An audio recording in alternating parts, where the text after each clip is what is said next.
खुले आसमान के नीचे सोकर भी अच्छे सपने पा लेते हैं। हम गरीब हैं साहब, थोड़े से सब्जी में 4 रोटी खा लेते हैं। जी हाँ दोस्तों, आज मैं बात करूंगा अपने देश भारत की, जहां भारत में 5% लोगों के पास देश की 60% से अधिक संपत्ति है, वहीं 50% आबादी के पास केवल 3% की संपत्ति है, जिसे हम कह सकते हैं सर्वाइवल ऑफ द रिचेस्ट। आप सोच रहे होंगे कि मैं ऐसा क्यों कह रहा हूं, इसके पीछे क्या कारण है। दोस्तों, ये रिपोर्ट कहती है अगर भारत के अरबपतियों पर उनकी पूरी संपत्ति पर 2% का टैक्स लगाया जाए तो इससे नेक्स्ट 3 साल तक देश में कुपोषित के पोषण के लिए 40,423 करोड़ रुपए की जरूरत पूरी हो जाएगी। हाल ही में भारत यूके को पिछाड़कर विश्व की 5वीं सबसे बड़ी अर्थव्यवस्था बन गया है। जैसे मोदी जी कह भी रहे हैं, अब संयुक्त राज्य अमेरिका, चीन, जापान और जर्मनी की ही अर्थव्यवस्था भारत से बड़ी है बस।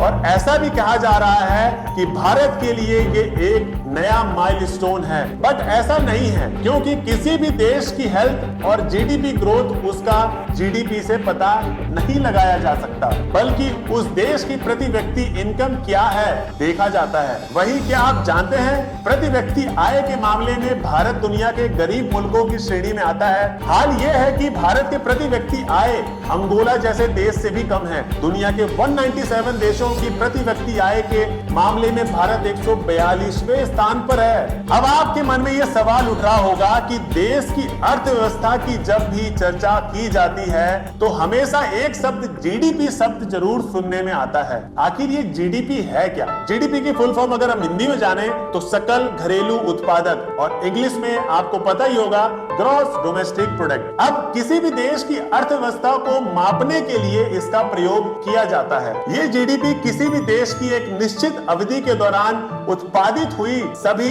अंतिम वस्तुओं और सेवाओं का कुल मॉनेटरी मूल होता है। आमतौर पर किसी भी देश की जीडीपी को मापने के लिए 1 वर्ष की अवधि का प्रयोग किया जाता है। वही जीडीपी ठीक वैसी ही है जैसे किसी स्टूडेंट की मार्कशीट होती है। जिस तरह मार्कशीट से पता चलता है कि एक स्टूडेंट ने साल भर में कैसी मेहनत की है और किन विषयों में वह मजबूत है या कमजोर है, उसी तरह जीडीपी आर्थिक गतिविधियों के स्तर को दिखाता है और इससे यह पता चलता है कि वो किन सेक्टरों की वजह से इसमें तेजी या गिरावट आई है। इससे पता चलता है कि साल भर में अर्थव्यवस्था ने कितना अच्छा या खराब प्रदर्शन किया है। अगर इसे बिल्कुल आसान शब्दों में समझाया जाए तो देश में हर तरह की फैक्ट्री, प्लांट, मैन्युफैक्चरिंग यूनिट है, जिसमें कोई कार बनाता है, कोई ट्रक बनाता है, कोई सुई बनाता है, तो कोई चिप्स बनाता है। एक साल के दौरान इन सभी प्रोडक्ट की अंतिम कीमत यानी जिस कीमत पर इसको बेचा जाता है उसकी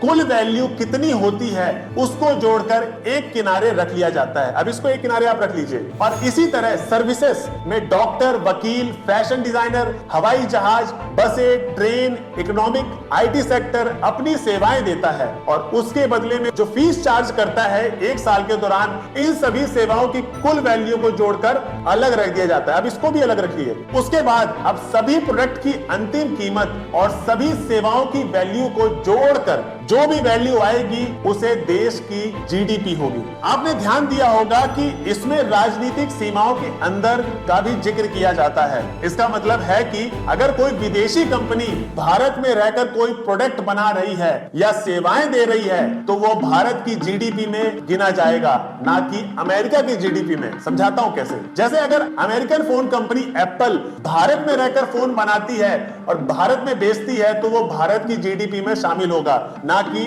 अमेरिका की जीडीपी में। मगर राजनीतिक सीमा और भौगोलिक सीमा में अंतर होता है। जो आपको नक्शे में दिखता है वो भौगोलिक सीमा होती है, लेकिन राजनीतिक सीमाएं इससे कहीं ज्यादा होती है। जैसे अगर भारत में कोई हवाई जहाज से किसी दूसरे देश में जाता है तो वो भौगोलिक सीमा के बाहर चला गया, लेकिन उसके टिकट खरीदने में जो पैसा खर्चा हुआ है वो भारत की जीडीपी में गिनी जाएगी। ऐसे ही कई कंपनियां अगर समुद्र में जाकर कच्चा तेल निकाल रही हैं तो वो भी राजनीतिक सीमाओं के अंदर आ जाएगा और भारत की जीडीपी में गिना जाएगा। अब ये भी सवाल उठता है कि जीडीपी के बढ़ने और घटने में क्या होता है। अगर किसी देश की जीडीपी बढ़ रही है तो उस देश के लिए अच्छा माना जाता है, क्योंकि उसका मतलब हुआ कि देश में सामानों का उत्पादन हो रहा है, लोग सामान खरीद रहे हैं और सर्विसेज भी बिक रही हैं। कुल मिलाकर ये माना जाता है कि देश की इकोनॉमिक अच्छी है, लोगों की जेब में पैसा खर्च हो रहा है।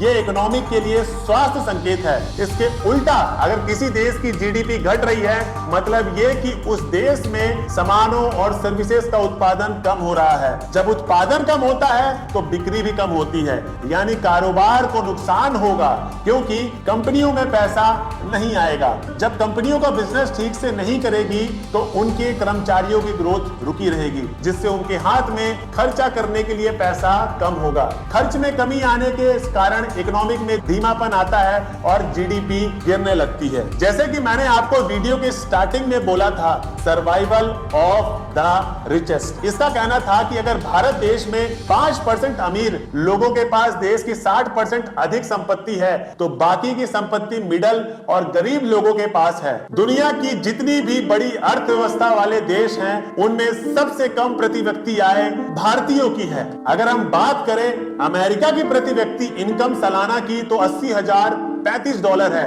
जबकि भारत की प्रति व्यक्ति आय केवल $2,601 है। यानी भारत की प्रति व्यक्ति औसत आय भारत के मुकाबले 31 गुना ज्यादा है। वहीं जर्मनी और कनाडा की प्रति व्यक्ति आय भारत से 20 गुना ज्यादा है। यहां तक भारत की जीडीपी में यूके को पछाड़कर विश्व की 5वीं बड़ी अर्थव्यवस्था बन गई है ना। मोदी जी कह रहे हैं 5वीं बड़ी अर्थव्यवस्था।